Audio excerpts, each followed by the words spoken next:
What is well-being? What would that look like in a work setting? Let me begin from the fact that we are who we are wherever we go. So we don't live a compartmentalized life where you say, oh, I'm okay at home. In any relational space we go to, we need to feel wanted, relevant, valued.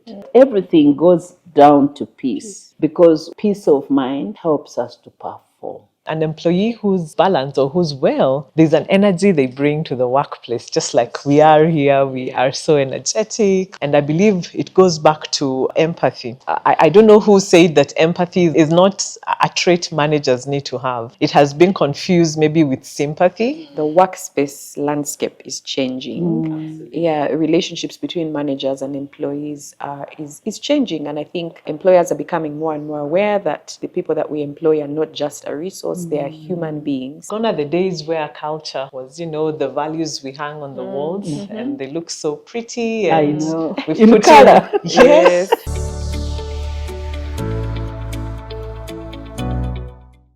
Welcome back to Reality Check. My name is Rachel Mwine. This channel cares for hearts and minds.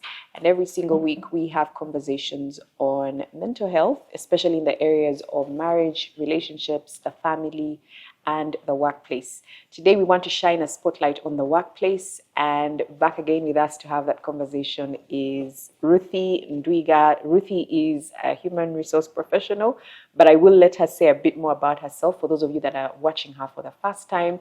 And then, of course, Dr. Eva Satwine, who is a therapist, life coach, counselor, parenting coach, and she's also the founder of International Center for Mental Health and Family Care. So welcome back and thank you for joining us on this conversation. Welcome, Ruthie. Thank you so much. Welcome, Doctor. Thank you. It's good to see you both. Sure. Ruthie, you are back with us. Last time we had you were talking about toxic managers and toxic bosses. Yeah. And you really helped to shine a light on how employers, managers can take better care of their employees and their subordinates. Yeah. And today we wanted to look at how managers can take care of the well-being of their employees. So first, tell us a bit about yourself. For those who are watching for the first time. Okay. Yeah. Well, it's a pleasure to be here. My name is Ruth Ndwiga. Some call me Coach Ruthie. I'm a ICF certified coach, passionate about people empowerment. I help unlock human potential. And I do that through offering several HR support systems through a company called Badili Consults. I'm the team leader and also the chief visionary officer, just making sure that the company is steering in the right direction. Yeah. But above that, I have also other spaces I support. I'm also having a full-time job as a talent manager. So I'm happy to be here because I have a balanced view. I know what it means to be a manager, a team leader. I understand what it means to also be an employee. I know what it means to be a founder, building a company that supports others to also build their businesses. Yeah, so in a nutshell, mostly over 14 years experience in HR. I've worked in startups, I've worked in the NGO space. I've worked in SMEs pretty much. You find me anywhere there's people. Yeah. So I'm very, very passionate about people and the potential they bring to the table. And I'm a big believer that that's all what we have as the most solid resource of any company. It's people. Yeah. And I think it's called a resource. They call human resource for a reason. That they are adding value to the organization, adding value to the company, and growing the business or organization to where it wants to go. Yes. So maybe for the benefit of those who didn't watch that episode, and I encourage you, if you didn't, we will link it below. Please go watch that. Then this will also make sense to you.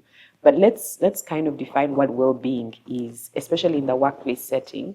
There might be a manager who is watching and saying, it's not my responsibility to make sure you are doing okay. Just come do your job and, go away, deliver.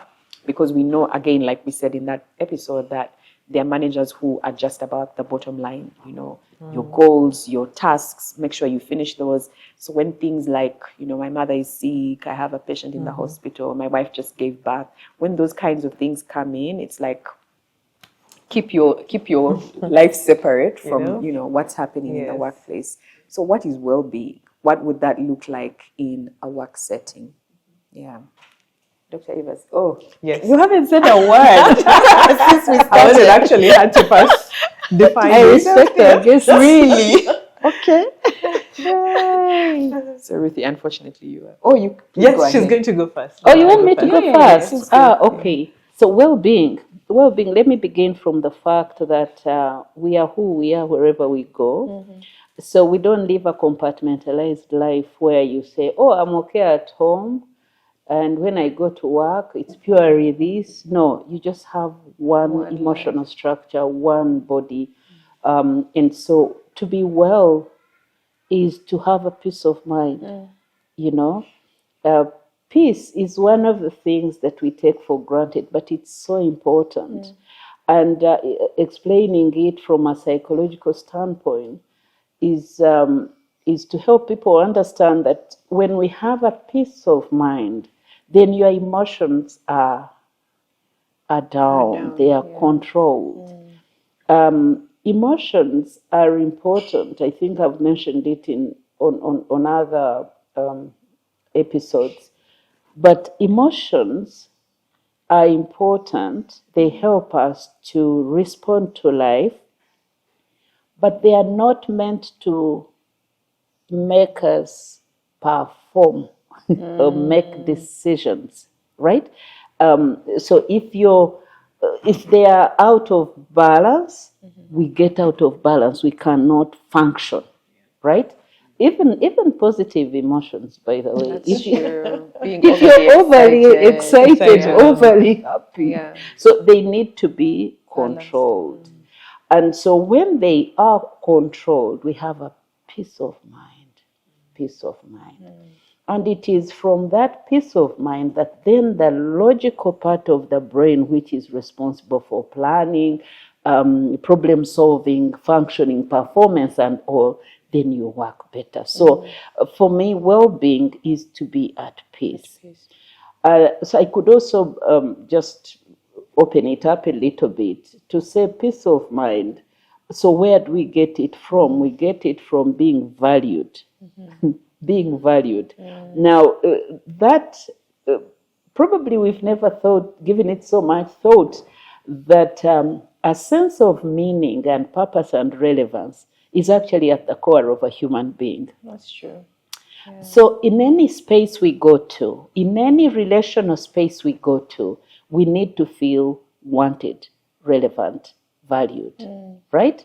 And so whenever we have that, then we have a peace of mind. Then we can function better. Now, again, I've also mentioned, Rachel, on this show that the energy we use in life, the biggest form of energy we use in life is called emotional energy or psychic energy. That energy is 80% of a human energy. Now, that comes from all the things that I've talked about. To feel relevant, you feel energetic. To feel loved and desired, you feel that energy. So that's the food we eat, the food we eat for that form of energy. So in the workplace, for you to be well, then that means you need to feel relevant, needed, desired. Your contributions are valued. So that is important. Now, also the job satisfaction. So we get it from different points. The job satisfaction, the work that I'm doing, it's really it's adding meaning. I'll say that. I will say more about that as we progress in this conversation. But I also wanted to talk about job description job satisfaction in terms of job description. It is a very important element because it gives us a sense of clarity and predictability. So well-being in the workplace, when I wake up, I'm going to the workplace, I have a sense of predictability, clarity of what I'm going to do, it's going to give me a peace of mind. So do you see how everything builds into the peace of mind? So I need to go knowing I'm going to get here, do this and do that, and I'm okay. I don't have to get to the workplace every morning to figure out what I'm going to do. Yeah. So that is extremely important. I need to get there.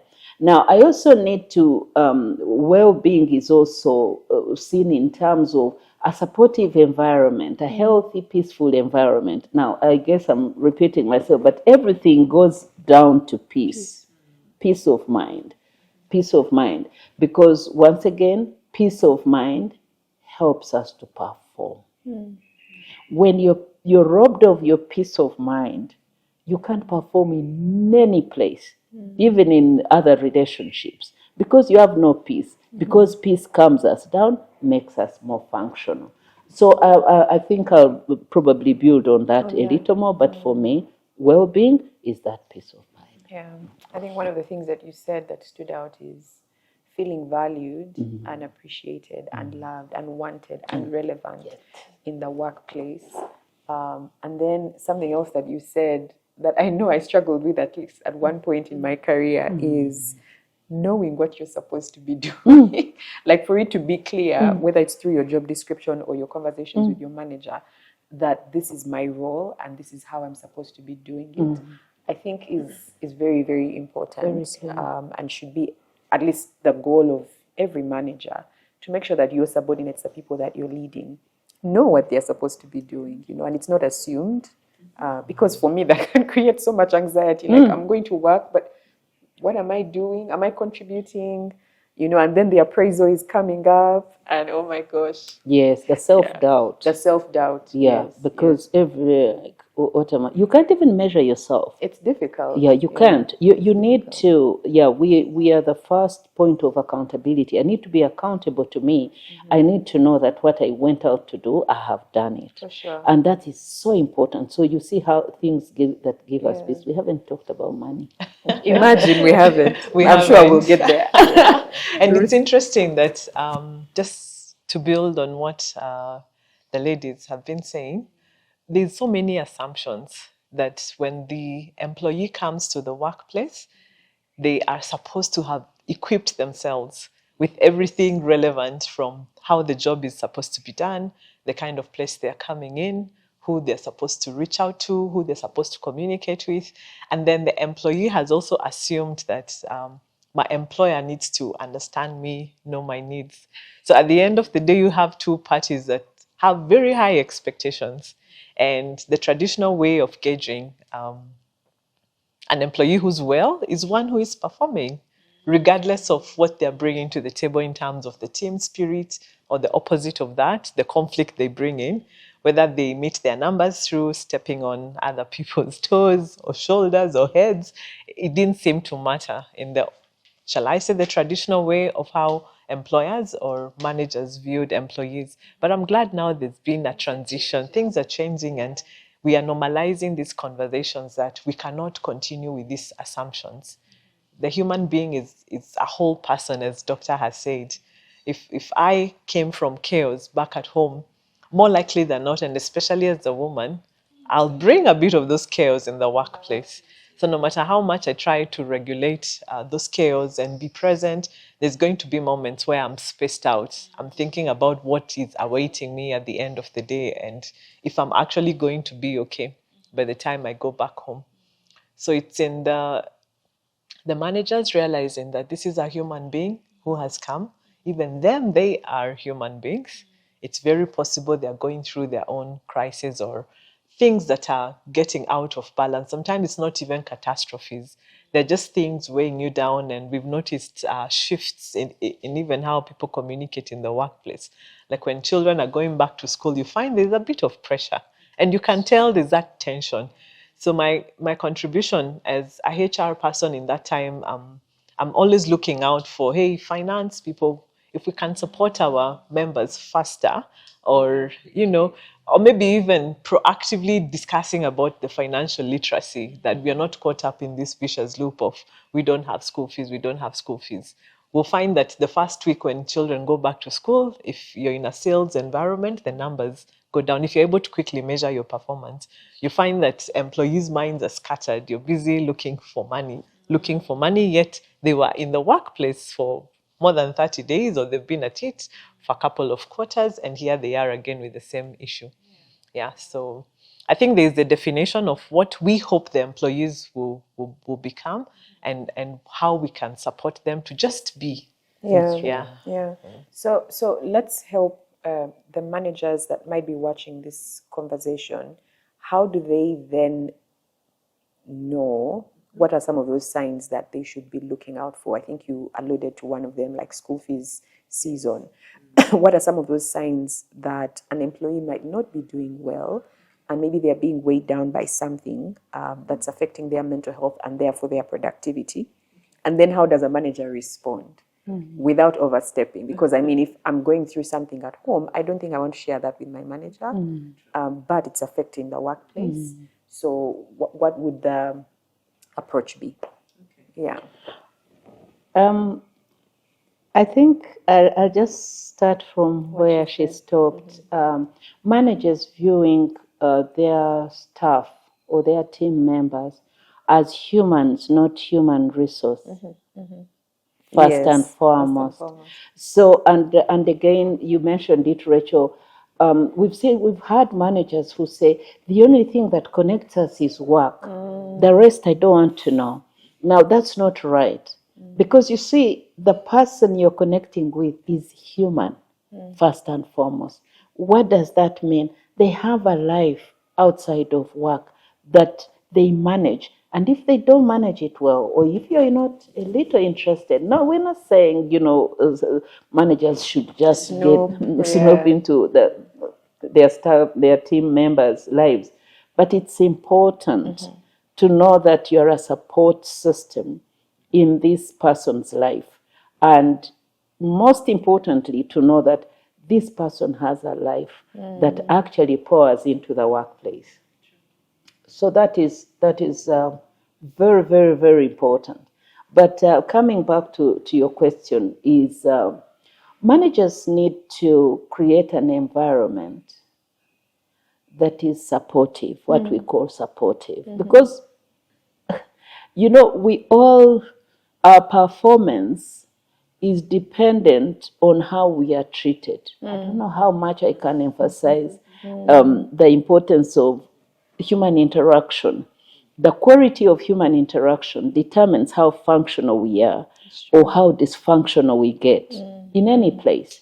And again, I'm on record. I've talked about the power of small things, seemingly small things. How people are treated determines how they perform.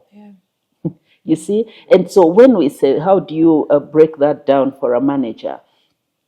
Human nature gravitates towards warmth, just like plants. You see this plant? It's going to move to move towards light, towards warmth, right? And towards water. You see? So how does this play out in a manager's life? You need to know that people are going to gravitate towards you because of how kind, how much light you give to people, right? So as a manager, when I talk to Ruth here, they're going to see how kind I am and how warm I am. And they are going to determine how they can trust me and entrust me with their lives. You see? So that's why I was saying at the start that we can't compartmentalize things and say, oh, now I'm here with this person, I'm just talking about work. It's important. Boundaries are important. However, when you are a supportive manager, then people are going to be vulnerable to you. And they can come in and say, sorry, manager, I'm not doing well. They may not really give all the details, but they can say, I didn't have a peaceful night. Right? That can mean so many things. Now, I'm not going to snoop into this person's eye and say, tell me what happened? What did you discuss with your partner? Did you fight? No. But I need to know that they are not feeling well. So, for starters, they can just tell you, I'm not doing well. Depending on how you respond, and say, oh, I'm so sorry. Sorry, you're not doing well. What does that mean in terms of work? You know, so a good manager, a supportive manager can say, sorry, you're not feeling well. So do you think you're able to do this? Right? And we are not. I worked in a place where In line, I can Very say. similar. you know, Yes. I worked in a place, and my overall boss always told me that I treat people like a mother, and said, Evers, we didn't hire you to mother people. We hired you to manage. But managing people doesn't mean I break them. You see, and so I would be interested. The first conversation I would have with a new staff would be, we would go out for lunch. I pay for that lunch, and then we would talk things. Nothing about work. So I'd go like, oh, how are you? So how's your family? You have children? What are their names? And that is important. Such that when this person calls me and says, Evers, my child is sick, I'll say, which one? Joshua or Joel or whoever. Now, there is power in that connection. That means you value me. You value my family. You love my children. You see? So then I would do that. I would go like, oh, what's happening to him? And then when he comes back, then I'm also able to say, how is he? Or even before, I'll check. I'll say, oh, how are they doing? Now, that is going to connect me. So managers need to support people in that way, that they feel connected. You see, we do not open our lives up to strangers. You see? So if a manager is interested in my life, I'm going to see it. And so they are going to say just a few things. They're going to extend kindness. They're going to extend warmth. They're going to laugh with me. Then I'm going to feel less threatened, and then I'll be vulnerable to them. And then I'll be able to share when I'm well, when I'm not well. Now, the challenge is that most people think the only way they can command authority is to be tough. So it's like that authoritarian parenting, authoritarian leadership. So we think when we are tough, that's when people perform. No, it's when we treat people well, that then they have the peace of mind. You see how I'm going back to my peace of mind? They have the peace of mind. They feel valued. They feel respected. They feel complete. Then their hearts connect with the hands, and then they perform. I like that. That's nice. I like that. Yeah. So to build up on Dr. Evers, I think the psychological safety, and I would give an example, like between a mother and a child, that bond forms. And that's why people who take care of children end up being the primary caregiver. And it's so easy for an absent mom to end up losing on that bond with the child because they're not present to give that psychological safety to a child. And children, they can even come and call the auntie mom because they now feel safe with. Yes. So I think that safety net we create with the people we lead is what is going to determine when even the energy, the motivation has faded, people are still feeling connected, first of all, to you as a visionary. They're feeling connected to the mission of the organization, and they see that they matter. I like what Doctor says, when we touch the heart, then the hands move, not the other way around. Yeah. So maybe to start off on the positive end, an employee who's balanced or who's well, there's an energy they bring to the workplace, just like we are here. We are so energetic. We are bringing our best selves. We are communicating openly, even when there's a problem. They're meeting their goals and targets. They're also inspiring people around them to, hey, do the right thing. This is what we're supposed to be doing. They're contributing in ways that you don't even need to tell them to go the extra mile. They're just sold out to the dream. You meet them out there, they're like, wow, this is where we're going. We're taking reality check to the next level. When they are out there, they can't stop talking about reality check. For instance, if that's the employer they're talking about. So work has become a part of them. They don't have those compartments. And anytime, even when they're at home, they have a free moment, they'll still be thinking about work because it's providing a positive environment where they can express themselves, where their work is appreciated, they feel seen, and they know that the time I have put in preparing this PowerPoint deck tomorrow I'm going to get the fulfillment of me putting in. So the opposite of that is an employee then who's really disengaged. At that point, this mission does not matter. I'm just taking care of, I'm saving myself first. I'm now on survival mode. The first employee was on thriving mode, and this one who's not well is now on survival mode. When you're on survival mode, I kid you not, we've gone for a hike somewhere, and when the rubber hits the road at that point in time, you just want to make sure you get to the mountain. When we go camping, I used to love camping when I was in campus. And it's so crazy. Like, you're a team of you, people are moving slowly. Of course, we have someone pacing us. But at the end, everyone had supplies they've carried. So there's someone with the first aid, a few people with the food. So it was so frustrating. You get to the top and find someone threw the cabbage and potatoes off, because at that point, they just only had energy to push themselves up the hill. And so the lesson at the end when we got to the top would be like, why didn't we figure out that the people with the food need to go first? Should anything happen, because now we are here at the mountain, but we don't have enough food, people just left them and you can't go back. Like the way the track will be made, you're just moving forward, you couldn't go back. So it's the same way I've seen employees just, they feel there's no one here to save them. So anything called self-preservation, that's the mode they get in, and they want to lock out whatever energy they have. Even like when you're having the Zoom calls from an employee who always was very vibrant, they had their Zoom camera on, it's off. And they will even play, oh, my network is not very steady, but they are just trying to minimize any, even in-person meetings. You find where there would have been an in-person, I know an employee who every time they had an issue, we just knew that you will not find them in the physical meetings. The dollars say, I'll attend online. They're there, but their camera is off. They're not contributing to meetings. They're quiet. Even when wrong things are happening, or even when there's good things to celebrate, they're just zero. Like, you will not even pick any energy from them, because they're preserving what they know they need to do in thriving mode. And with there comes a lot of discord, even with communication. They are missing deadlines.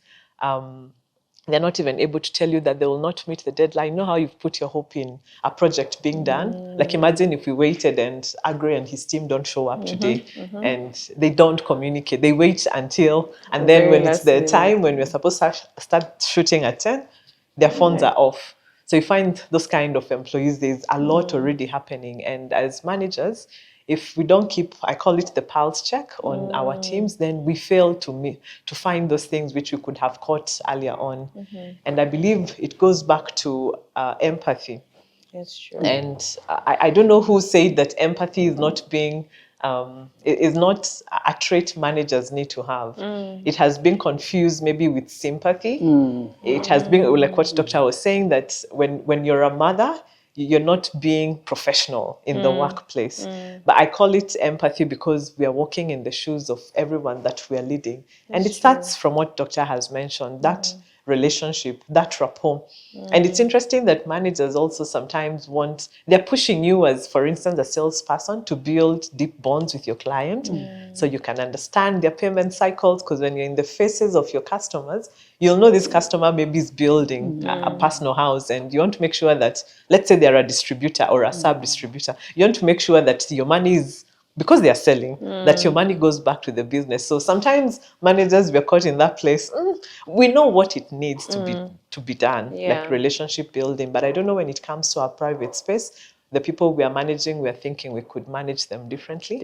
Yes. What we really need is to support them and listen in, and just include them. For instance, when they're setting, don't push goals to them. How about you saying, this is what the end product looks like? Let's be able to come together and create those goals together. So you're giving them ownership, and they're also creating their own priority list. You probably are supporting them with the tools they need to prioritize that, but you're also holding them accountable in a way that the reporting comes from them first. And maybe when you're having the performance appraisals, could it be done in a way that supports the well-being also of the employees? That we're incorporating questions in there that go back to wellness, such that wellness does not become a conversation when it's too late. So we can start normalizing the conversations about wellness right from before we set the goals, let's do this together. Right through the appraisal season, how could I have supported you? I know I have a manager who likes asking me, what have you failed at this week? And because that conversation has been normalized, I started embracing failure as part of our discussion rather than me getting so tense that, oh, my boss is going to know that I have failed. So every time, every week we have our one-on-one, the question, as much as we're reporting on the positive things that I've been able to achieve last week, this is what we're setting as priority for this week, but we're also addressing what are you failing at, or what do you need more support in this week? How can I help you reprioritize this so we can be able to meet the goal, but have you also as a whole person at the end? And that's a very clear indicator that the workspace landscape is changing. Relationships between managers and employees is changing, and I think employers are becoming more and more aware that the people that we employ are not just a resource; they are human beings first and foremost. Let's talk about company culture, because managers, I believe, are the ambassadors of, in as much as the employees are, but they are the ones who are at the helm of pushing or maintaining company culture. But we know that company culture can sometimes be toxic. It can be what actually pushes employees over the edge. And so let's talk about how company culture can either support or sabotage an employee's well-being, and maybe what role the manager plays in shaping that culture. Yeah. Okay. You see, when we mention culture, it's the behaviors that are in the workplace. And we have to remind ourselves that what we feed is what grows. That's true. Culture comes from what you do every day. Because your habits, your daily behaviors become your culture. So that's why whichever direction is fed is going to determine the environment. Now, that's why whenever I'm having discussions with work teams, I ask them a question: how many of you love a peaceful workplace? They all put them. How many of you love it when your manager supports you? How many, like all the good things? But then how many of you love a toxic workplace? No one. But who makes the place toxic? Right? So I ask them, so who makes the place toxic?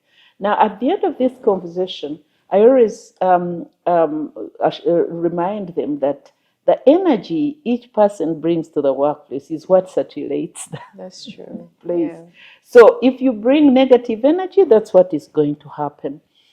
So the workplace culture is determined by that. Now, when the manager sets the pace, so there is something about leadership. Leadership is God's concept. We all know when leadership started, especially from the biblical perspective. God led his people until they said we needed human leaders, and he gave them human leaders. But why didn't he say, now that you have rejected me, just go on your own? He knew that human nature needs to be led and governed. And so the position of a leader, of a manager, is so key. That's why I always remind managers. We do a leadership program, which I'm going to talk about here.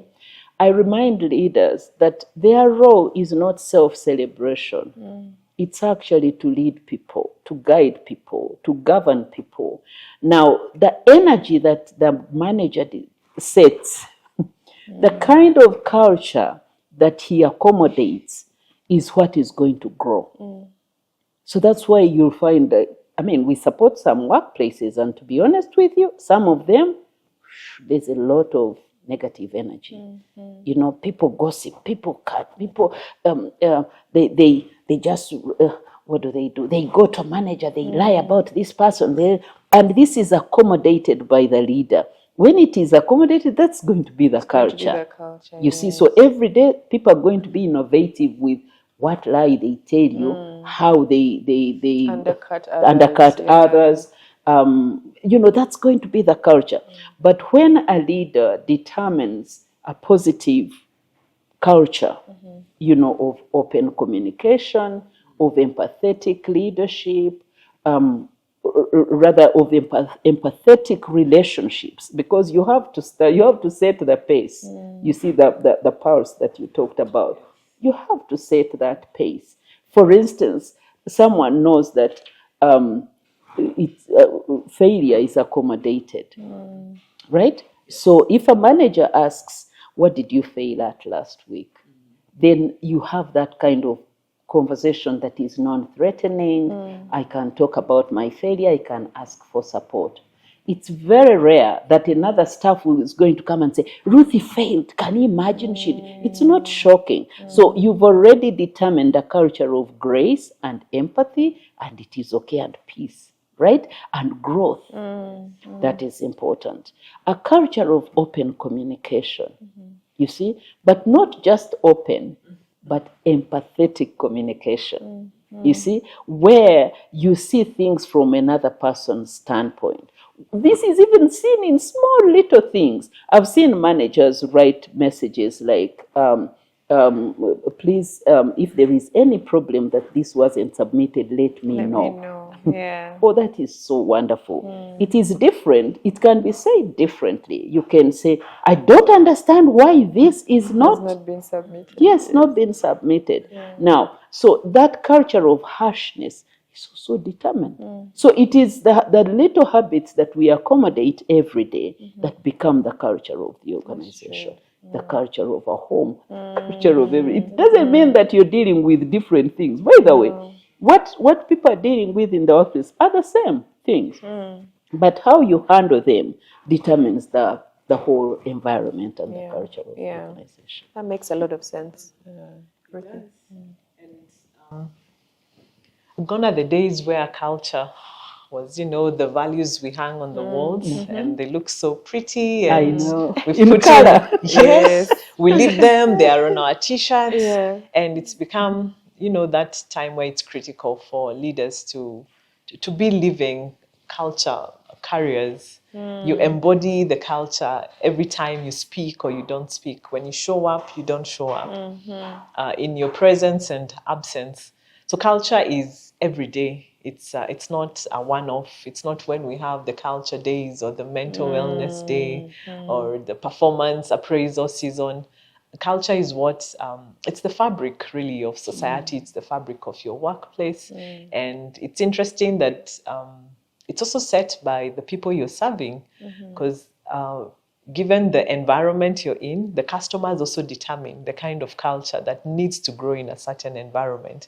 For instance, there's a difference with Airtel and MTN, as much as they're both two leading telecoms in the country, but we can already tell, well, I'm not yet to say which one has a better culture or not, but you can tell which one is promoting a culture of listening to the customers, of culture obsession.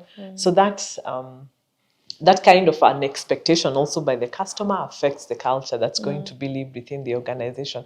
So for managers, their job is to really model the behavior they want to see through their actions, through their words. If you have a team of management, it's in the continuous conversations they're having with their team members.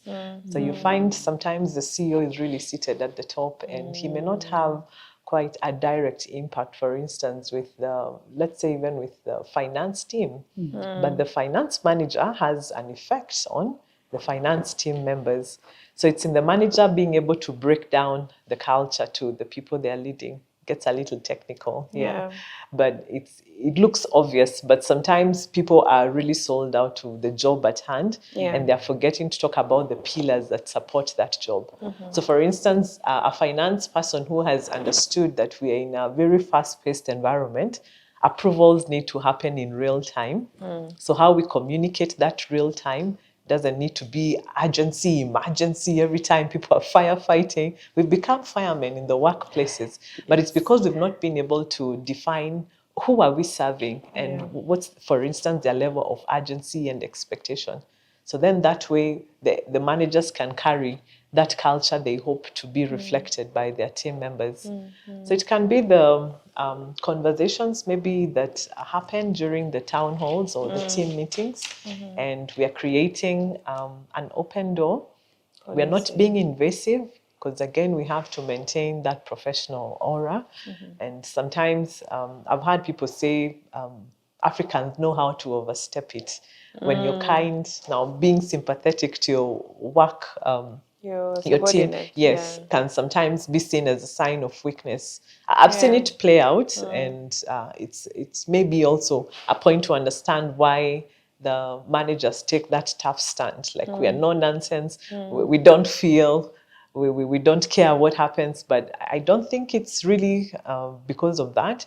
It's because sometimes also as employees, honestly, we've overstepped, and that sick child has become a reason why we are not performing. All the time. Yeah, we are missing. And there's a time a manager has to take that tough stand. And step in now is also a parent who's empowered to tell you, you know what, Rachel, you need to get your business in order. You need to reevaluate your support system. So it's knowing when to come in strong, to be that beacon of hope and light and authority. So balancing it out. It's balancing out, because there's going to be a time you're coming in as a leader. There's a time you're coming in as a coach.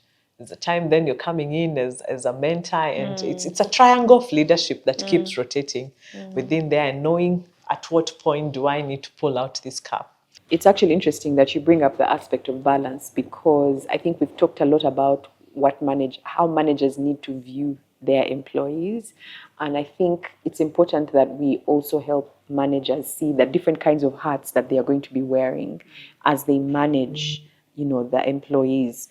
So the hats that they are going to be wearing, and then how do you strike a balance between making sure that you are taking care of their well-being, that you're encouraging employees to make use of the mental health programs or initiatives that the organization has come up with, and also still hit their targets. So how do you create that balance between, I know that you have a sick child, and maybe you've had a sick child for a while, or you've lost so many relatives in the last 3 months, and you have to keep going for burial, and I don't want to sound insensitive.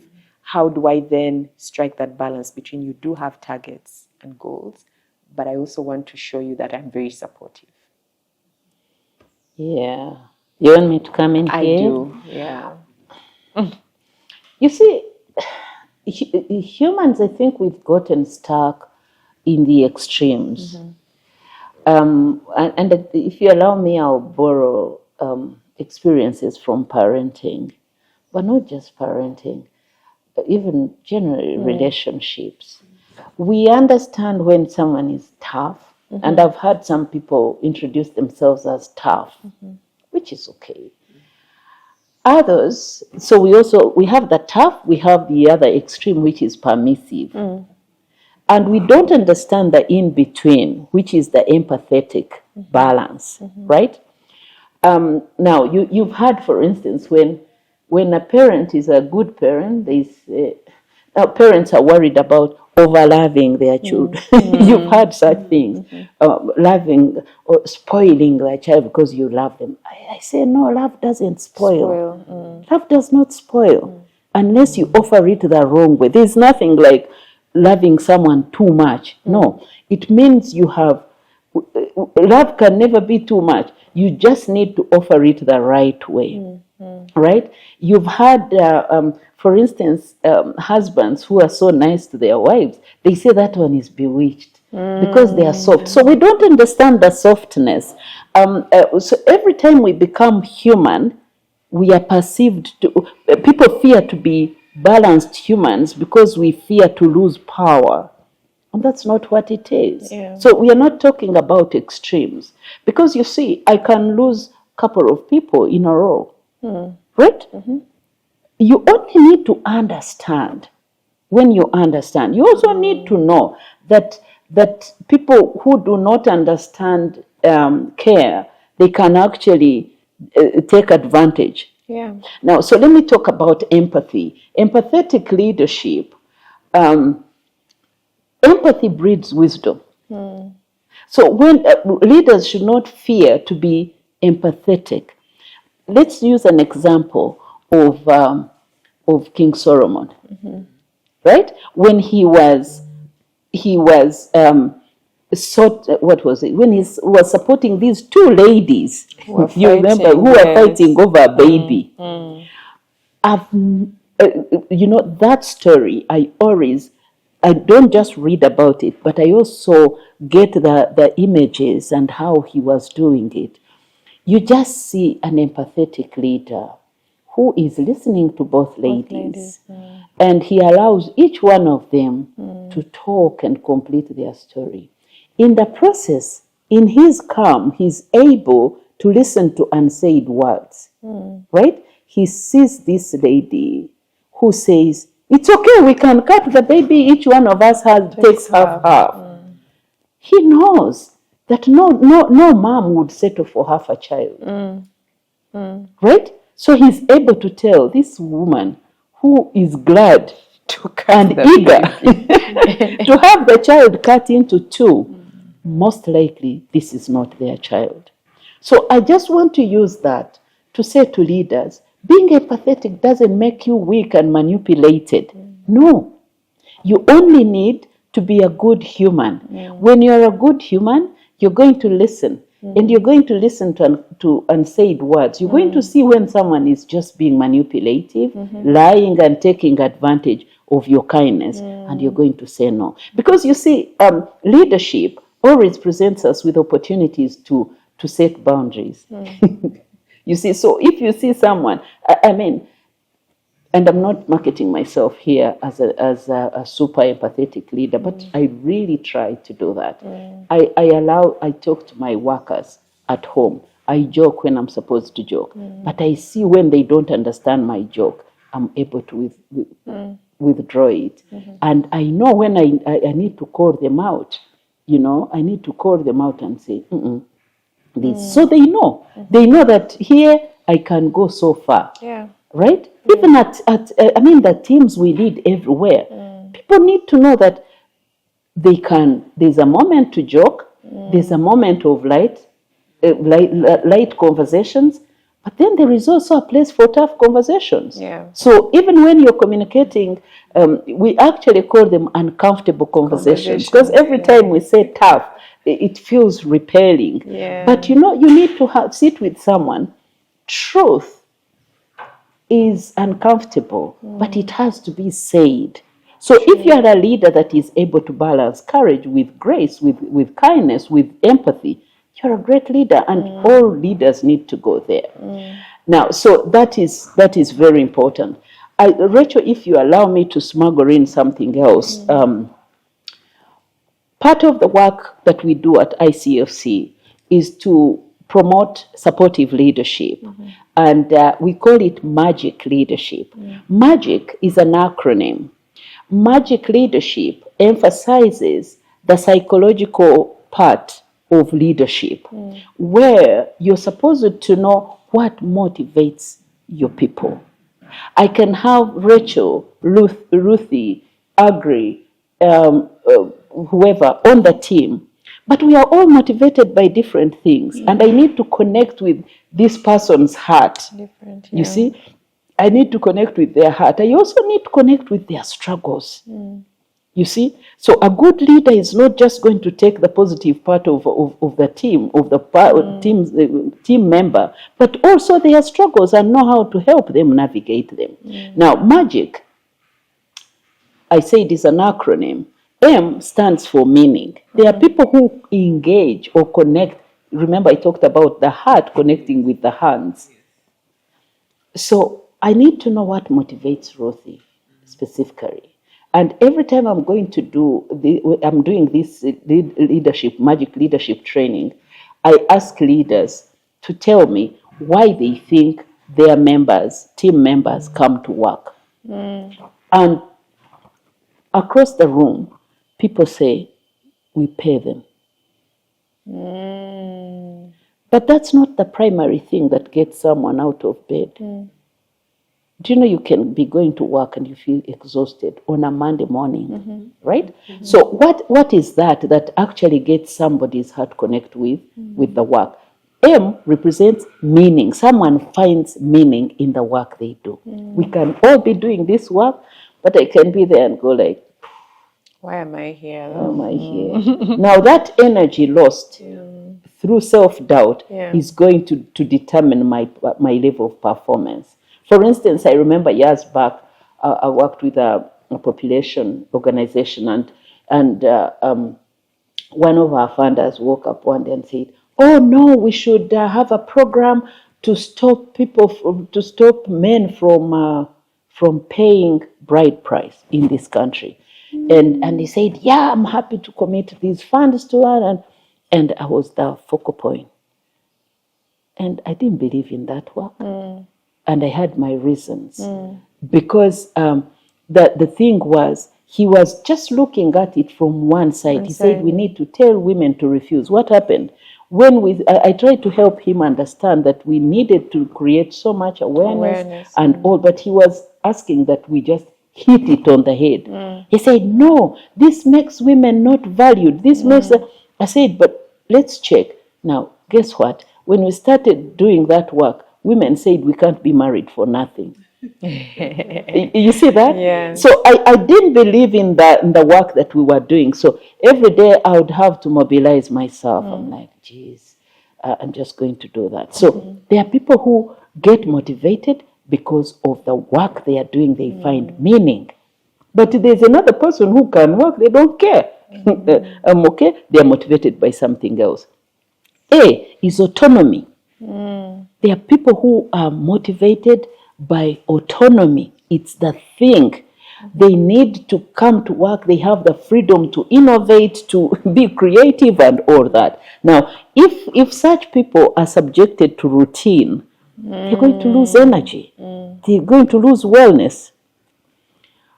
G is growth. Yeah. Growth. So if you have a team of young people who come in and all they want is to grow and go to another level, progress, and then again you tell them, this is how we do things, be satisfied. Okay. They're going to lose motivation. Yeah. You see? And magic. I is impact. Yeah. Impact. What impact are we making? So if you know that a member of you, you're here, we all communicate our area of motivation. But are we making a difference? So you're here. So a good leader has to be alive to what motivates each team member. You see, that team member. Then C is connection. Again, you hear those people say, "Oh, this feels like family." How do you fire family? Yes, I know, right? So how do you, as a leader, that person whose major point of connection, rather of motivation, is connection? So what happens when they come to tell you, "Oh, I had this at home." You'll see they want to have conversations that connect. And then you say, me, anything that is not work, don't tell me. You're outrightly making them demotivated. Yeah. So a leader needs to connect and be empathetic. And I just want to remind viewers once again that empathy doesn't mean loss of authority. No, actually, empathy breeds wisdom. Wow. Wow. It's a quotable quote. It is. Yeah. I love that acronym. I'll be sure to borrow it this week. Magic. Making magic happen. Magic leadership. And from my end, I think I would just build up on what Dr. has said. Empathy does not mean that innovation is not going to happen or productivity cannot be measured. So it will keep coming up in all our conversations, because it's like a matatu or a taxi driver who's been given a taxi, and at the end of the day or month, he just comes to dump it at your door. He has not given you a return on what you had invested, versus a taxi driver who's so keen to make sure that they are taking it for maintenance, it's fueled at the right time, it's maintained, it's clean, it's habitable, it's producing.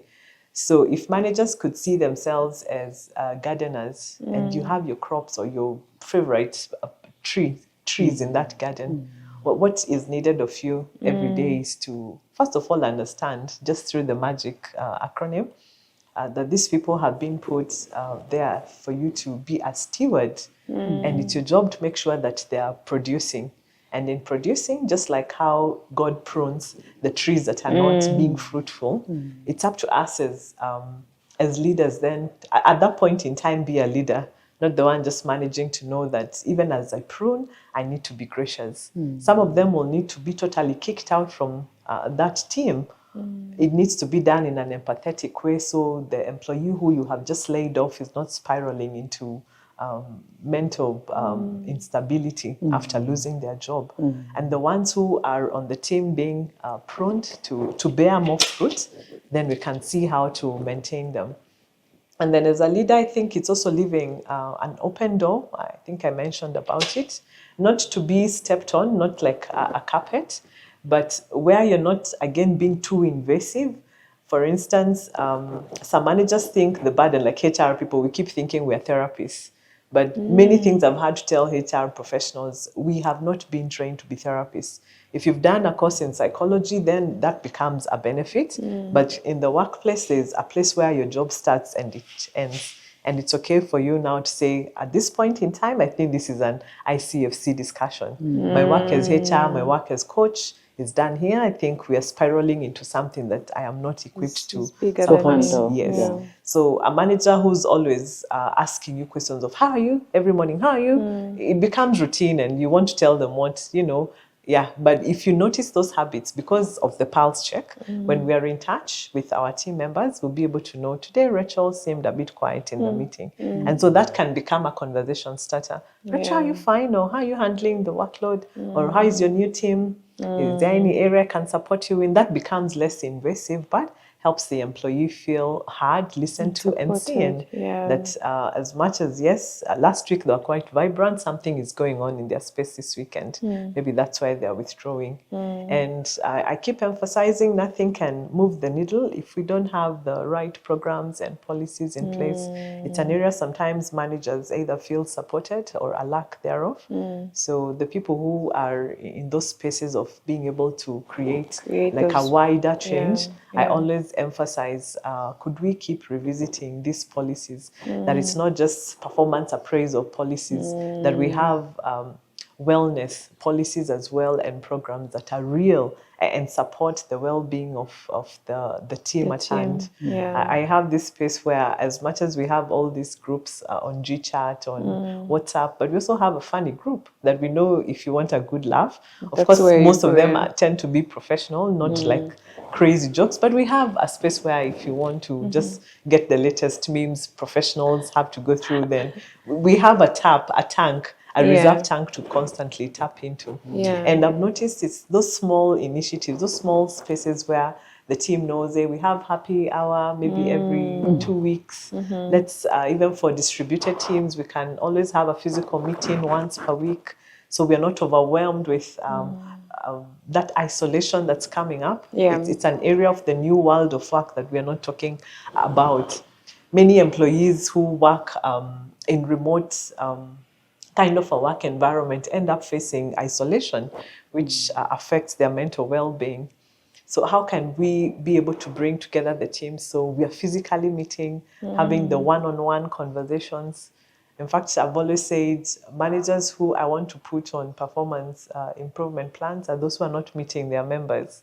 Like, how do you come represent us in a meeting? You have your numbers right, but you don't know how your team is doing. You don't know that Sarah went on maternity leave, or you don't know John's child is admitted. So we want to have those one-on-one meetings as part of a sign of great leadership that we are modeling. And these same people we are leading also manage other people. You know how maybe you're a HR manager and you're in charge also of admin, the administrator maybe is managing the facility assistant, so it cascades. So you as the leader, how you're showing up in terms of that empathy and being concerned about the welfare of your team is how also the rest of the team members will show up. So we could document all those in a nice space where we are living up to what we have drafted and saying, hey, we are mindful about your welfare. We're just not here to squeeze the productivity out of our members till it's their last drop. And on the last drop, when the hospital is calling, that's when now we start throwing mental wellness. It's too late to send them to ICFC at that point in time. How about we call ICFC and Badili earlier on and normalize these conversations? Like, I'm so proud of one of our coaches who's talking about transition in employment. Let's not wait till USAID says we are laying off or we are withholding these funds for us to start talking about these transitions. So we could incorporate more of these conversations in the workplaces, normalize them, let health, maybe sometimes also it's the words we use, because when we talk about mental wellness, people quickly want to run away from those spaces, and especially the male, the males just, they don't want to be at that place where they'll be put as if they're being vulnerable. But I've learned, like now last 2 weeks ago, I had a module I was training some young professionals, and the message they had told me, you come talk about mental health. And I said, I would love to reframe this and call it something, resilience coaching. And then people show up knowing that, oh, wow, okay, there's something different with this, but it's the same conversation about the well-being and how we can, for instance, put up higher boundaries. It's okay for managers to receive no's from their employees. And we're giving power back to the employees to say, this is how I would love to meet this goal. If your goal is Thursday, Dr. Tomish has a proposal to submit by Thursday. If I can give you everything by Wednesday evening, then you're not micromanaging me every day to find out how far, but you can trust me. Yes. So another concept of empathy is trust. Can we trust each other to deliver? Then you're not breathing down my neck and hoping that you're going to do exactly how I have told you. But if we understand what the end goal is, then we can trust our team members to deliver on the mission. You know, this conversation, unlike other conversations that we have on Reality Check, gives me hope. Because, like I said, the workspace landscape has changed significantly. Maybe from the COVID days, I was very fortunate to work for an organization before COVID that was doing all the things that you're talking about. The one-on-one conversation with my manager, the work environment was very welcoming. We had flexible hours. You know, some days I could work from home if I wanted. You know, the managers were very empathetic and more interested in me as a person and in my growth and in supporting me. Like, people were outdoing each other to support, you know, teamwork, collaboration, and also, and this was what, maybe 5 years ago. And I believe that COVID came and kind of disrupted the workspace. You know, we had to now start talking about mental health because we'd lived, people had been in isolation for a very long time. So I know that even as we speak, we are just adding another brick to the growth that is already happening in the, you know, in the corporate environment. But if I could add something, it's unfortunate because of I'm working also in startup environment. They still, I get feedback that change here is taking forever. It's taking forever, because also there's few people holding them accountable. For instance, if you work in a family business, my goodness, the culture of that place will be the culture they have in their kitchen. Their boardroom is their bedroom sometimes. So it's also good to be cognizant of the fact that the environment some people might be in, COVID has still not caught up with them. They still don't have a new world of work, and they keep hearing things like they don't even allow us to go on leave. Leave is only maybe on Sunday, which really should be the rest day for everyone. So we empathize with those workplaces, but that doesn't stop the employees in those kind of environments, stopping from knowing how they can take care of their own well-being. Yes. Thank you both. I wanted to conclude the conversation. That's okay. Maybe it's part of the conclusion. You see, what you're talking about, Ruthie, is when we foster open conversation, people are part of the establishment, not just people who just come to work for you. That's true. But they are part of the whole process. Then even when the seasons are hard, change is taking long, funding is being reduced, they connect with the problem. I've had an opportunity to support teams to go through the change and transition periods, and it's very challenging because they are struggling with loss and grief and all. But depending on how the culture has been, an open culture where they are not going to perceive themselves as victims, but they just see themselves as part of the whole entire process, then it makes a whole difference. So in terms of my closing remarks, Rachel, I think I'll also want to encourage managers to, maybe I'm emphasizing this because we talked about it earlier, connecting with people as humans and knowing their struggles, because when managers do that, they are able to operate in the space of healing. Recently we were talking about healing professions. Leadership is a healing area, and so people who are in this healing place, you're going to deal with broken people. Some of your team members are really broken from different places. They had accidents somewhere else, and those wounds can be even made worse in the workplace if you're not alive to what is happening to your team members. So it is important that a manager is able to ask their team members, especially when you connect with people, Rachel is ever laughing, really bubbly, energetic and all, and you just see them wither away. What does this say to you as a manager? What happens when, I remember when we had this conversation, what happens when a very, very performing member of staff all of a sudden withdraws and they are not performing, their performance levels are just going down? What does that mean? You see, because we're talking about workplace wellness. So what does this mean to you as a manager? Now, what happens is that in such cases, some managers show up and go like, what's wrong with you? You are doing well. What has happened? Rather, you need to ask what we call the magic question. Are you okay? That question is powerful. It's 3 words, but very life-changing because it communicates care. So a manager who checks in with people, not that they are just boring you with the same question every day, but actually they are interested in your well-being. And they can you could be okay. They open and say, oh, Agri, are you okay? And then you say, I'm okay. By the time if you're struggling, by the time they ask the 3rd time, you will be interested in actually saying the right thing. Because most of the time it becomes routine. It's the same thing. Oh, I'm fine. I'm okay. The I'm okay thing.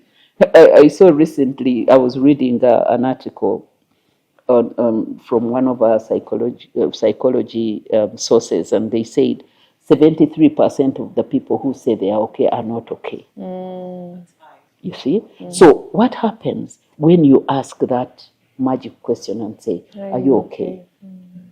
Especially when you see that they are not okay. That is powerful. Then also I wanted to end with this, Rachel, to say managers might not be, as you've rightly said, they might not be therapists. But, part of the work that we are doing is actually to train managers, equip them with basic counseling skills. Basic. You don't have to be a clinical psychologist. No, just basic. Because what is psychology? Just to help people with day-to-day behaviors. You see, to understand a few things. To see when someone is acting up and actually they're dealing with a childhood trauma. They bring it to the workplace. So if you have basic understanding, it's going to be extremely helpful. Because then you're going to determine, this I can deal with it here, but this needs a referral, right? But in the workplace, all managers should have basic understanding of psychology so that they can offer what we call emotional first aid. You see, emotional first aid. Otherwise, you're going to have teams that are broken every day, breaking every day, and you don't know, you don't have the awareness that this person actually may need help. If they are struggling, if they come in, they are crying, if the first thing they do in the morning is to go to the washroom and cry. Yeah. If their eyes are red, what does this say to you? So there is a level of awareness that a manager needs so that they can offer timely help to their staff. Absolutely. Ruthie, your parting shot. I love that idea for the emotional first aid. Yeah. Because we don't have external first aiders in the company. So us having team leaders who are equipped, I think I really love that. I think for me also is to equip or empower the managers to also talk about their own journeys. Yes. Because in them being vulnerable, then their team members can be at ease knowing that this is a normal Human cycle or being. phase of life. And the manager is talking about, maybe I spoke to a coach who has supported me with this, or I talked to a therapist, or this kind of a mindset has helped me to overcome, for instance, this failure that you are going through. So when managers can come forth and share their own stories, I believe it could just create that open space for people to share, or even other team members who have benefited. You know, there's always going to be the positive, well-being employees who are ahead of the pack. So we can open up spaces for them to come and share.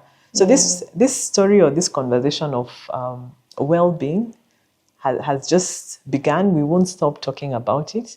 And I believe it starts with us who have been called to lead others, in knowing that we are the stewards who have been called to tend to these amazing gardens. And the fruitfulness of that garden is also coming back to us. How have we managed the people God has entrusted us with? Sure. So as Doctor has said, some of them are coming in with accident or broken stories. So I hope also wherever workplace each employee is, that then becomes the last stop of that first aid. That in that current workplace, want to make sure the team leaders will be empowered to make sure that the employees they have transitioned to a thriving mindset rather than a survival mindset. That's right.